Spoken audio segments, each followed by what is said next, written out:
வணக்கம். டிஆர்வி எலக்ட்ரிக்கல் தமிழ் சேனலுக்கு உங்களை அன்புடன் வரவேற்கிறோம். இன்றைக்கி இந்த வீடியோ பதிவில் என்ன பார்க்க போகிறோம்னா, ஹேண்ட் சீலிங் மிஷின் எலமெண்ட் மாற்றுவது எப்படின்னு பார்க்க போகிறோம். வாங்க வீடியோக்குள்ளே போவோம்.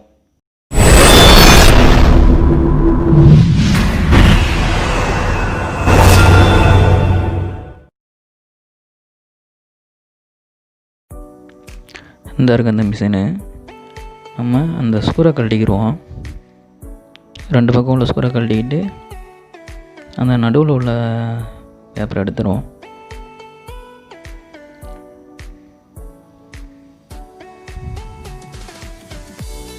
ரெண்டு பக்கம் உள்ள அந்த பிளேட்டையும் எடுத்துகிட்டு நடுவில் உள்ள அந்த பேப்பரையும் எடுத்துகிட்டு அப்புறம் அந்த எலமெண்ட்டை மாற்றுவோம்.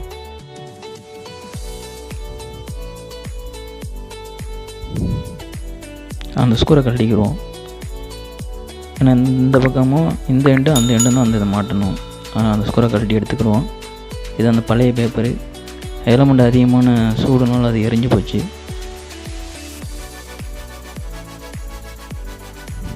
இதாக இருக்குது புது எலமெண்ட்டு.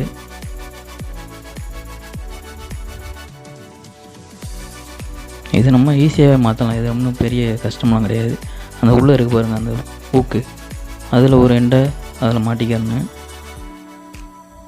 இன்னொரு எண்டு இந்த பக்கம் இந்த ஸ்க்ரூ கழட்டோம்ல அதில் மாட்டிக்கிறோம்.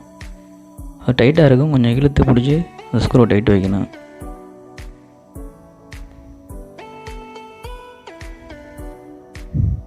அது கொஞ்சம் பொறுமையாக பாருங்கள், ஒன்றும் அவசரம் இல்லாது.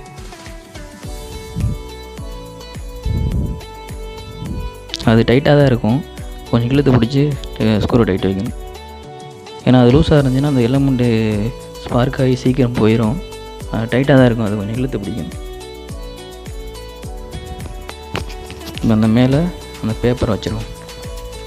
ஏன்னா அந்த பேப்பர் இல்லைன்னா நம்ம அந்த கவர் ஒட்டும்போது அதில் ஒட்டிக்கிறோம். அந்த பேப்பர் இருந்துச்சுன்னா அது ஒட்டாது. அதுக்கு தான் அது. ஓகே, ஒரு பக்கம் அந்த பிளேட்டை வச்சு ஒரு 3 ஸ்க்ரூ லேசாக ஃபுல் டைட் வைக்காமல் லேசாக டைட் வச்சுக்கிறோம். ஏன்னா அப்புறம் கொஞ்சம் அட்ஜஸ்ட் பண்ணுற மாதிரி இருக்கும். அதனால் இந்த பக்கம் மட்டும் கொஞ்சம் லேசாக ரொம்ப டைட் இல்லாமல் லேஸ் டைட் வச்சுக்கிறோம்.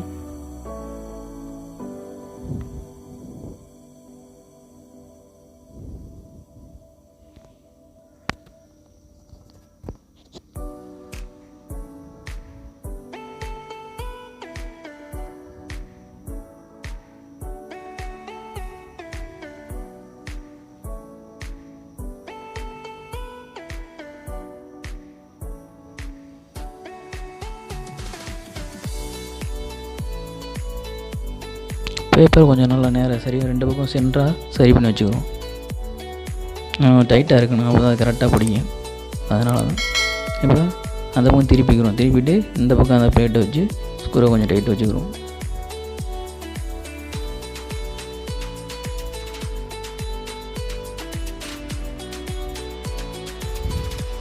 அதனால் இழுத்து டைட்டாக வச்சுக்கிறோங்க.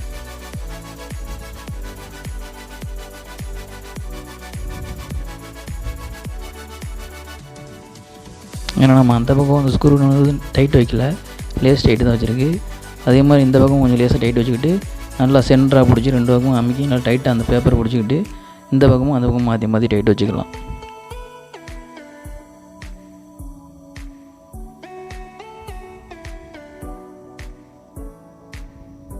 பேப்பர் அந்த மேலே உள்ள பேப்பர் வந்து லூஸ் இல்லாமல் டைட்டாக வச்சுக்கிறோங்க.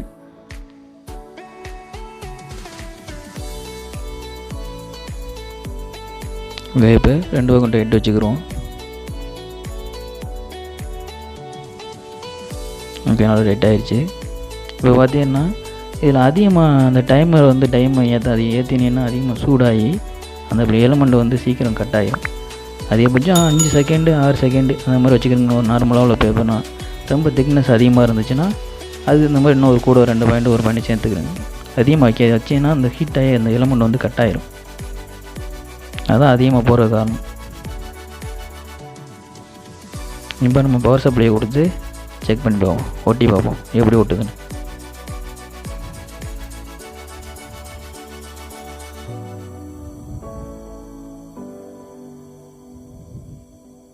ஓகே, நல்லாயிருக்கு, நல்லா ஓட்டுது. இது நம்ம 6 பாயிண்ட் தான் வச்சுருக்கோம், நல்லா இருக்குது ஓட்டுது. ஓகே நண்பர்களே, இந்த வீடியோ உங்களுக்கு பயனுள்ளதாக இருக்குன்னு நினைக்கிறேன். ஓகே, இந்த வீடியோ உங்களுக்கு பிடிச்சிருந்துச்சின்னா லைக் பண்ணுங்கள், ஷேர் பண்ணுங்கள், கமெண்ட் பண்ணுங்கள். உங்களுக்கு இந்த வீடியோ பயனுள்ளதாக இருந்துச்சா இல்லையான்னு நான் தெரிஞ்சுக்கிறேன். ஓகே, அப்படியே நம்ம சேனலை சப்ஸ்கிரைப் பண்ணுங்கள். பக்கத்தில் உள்ள பெல் சிம்பிள் அழுத்தி ஆளுங்கிற நோட்டிஃபிகேஷனை செலக்ட் பண்ணி வச்சுக்கிறோங்க. நம்ம போடக்கூடிய வீடியோ உங்களுக்கு உடனே வரும். ஓகே, நன்றி நண்பர்களே.